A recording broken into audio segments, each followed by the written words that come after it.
Welcome to CBS Evening News. I'm Therese Garnier. With 2 confirmed cases of Ebola in the United States, President Barack Obama has canceled today's trips to Rhode Island and New York. Instead, he will be at the White House overseeing government tactics for handling the Ebola crisis. Pro-democratic student-led protests are ongoing in Hong Kong. As tensions between students and the local authorities continue to rise, Chief Executive Leung Chun-ying stated the government is ready to meet with student leaders as soon as next week. If you're looking to make some extra cash for the holidays, well, you might want to start with Amazon. The company announced its plan to add 80,000 temporary employees for the holidays. And that is the CBS Evening News for tonight. I'm Therese Garnier, and from all of us here at CBS News, good night.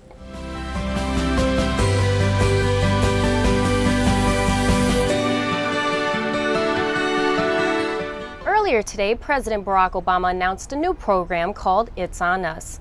This program was implemented to bring light to rapes and assaults that occur on campus and around the country. Therese Garnier, CBS News, the White House.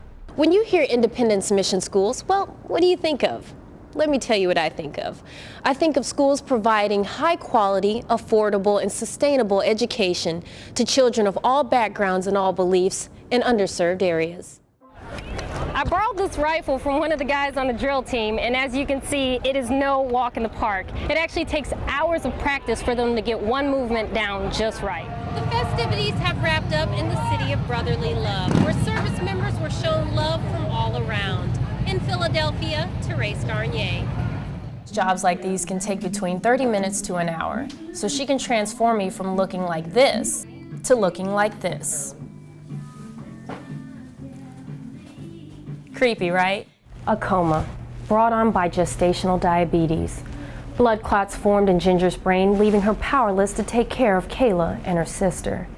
Seeing her superhero in what looked like a losing fight was hard, because sometimes the hero dies.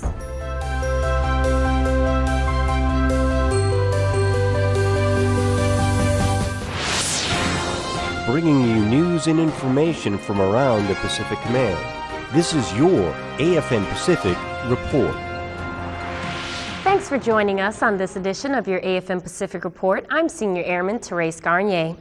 On the last stop of what he called a very productive trip to 4 Southeast Asian countries, Secretary of Defense Chuck Hagel met with Philippine government leaders last week and later paid his respects to U.S. troops laid to rest at the Manila American Cemetery. The flight of Miss Vidal in 1931 was the first trans-Pacific flight in history. The plane took off from Misawa, Japan and landed in Wenatchee, Washington, creating a link between the 2 cities. Our next story features a summer festival honoring the bond of these sister cities. Getting your car stuck in the mud is no fun.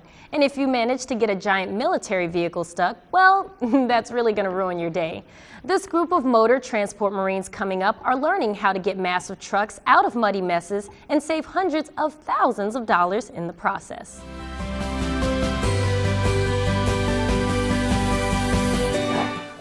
Karushi. Oh, this is Jesse James. He's the new addition to our family. Karen and Rebecca adopted their 9-month-old fur baby a little over 2 months ago. He knows how to sit, lay down, and he was fully potty trained by the time we got him as well. So it's been fantastic. But their 4-legged family member wasn't trained at your local obedience school. He kept his name, Jesse James, because we joke that we sprung Jesse James from the pen. That's right. They sprung Jesse from Jamesville Correctional Facility. The prison opened the Second Chance Canine Adoption Shelter 4 weeks ago, allowing families to adopt their own little furball. But these pooches have to serve their time before being released for good behavior. They go through months of training by inmates. First it was just, to kill time, get out of the unit. Seeing them how they just interact with each other and not have a care in the world, it just kind of takes me to where they are and how they're feeling. For 2 months, Chris worked closely with Jesse every day in the slammer, preparing the pup for his second chance with a new family. Chris feels working with Jesse and the other dogs has helped him see the changes he wants to make in his own life, changes that will give him a second chance with a family, his own family. Me and my younger son, he's 12 years old, maybe me and him could volunteer together and be sort of a bonding experience for the both of us. The Second Chance Canine Adoption Facility has affected more than the dogs it has rescued. One couple can teach an abused dog how to trust again. You're such a good boy. And the meaning of family, while a man behind bars learns skills to make him a better father for his sons. A second chance for all. I'm Therese Garnier, NCC News.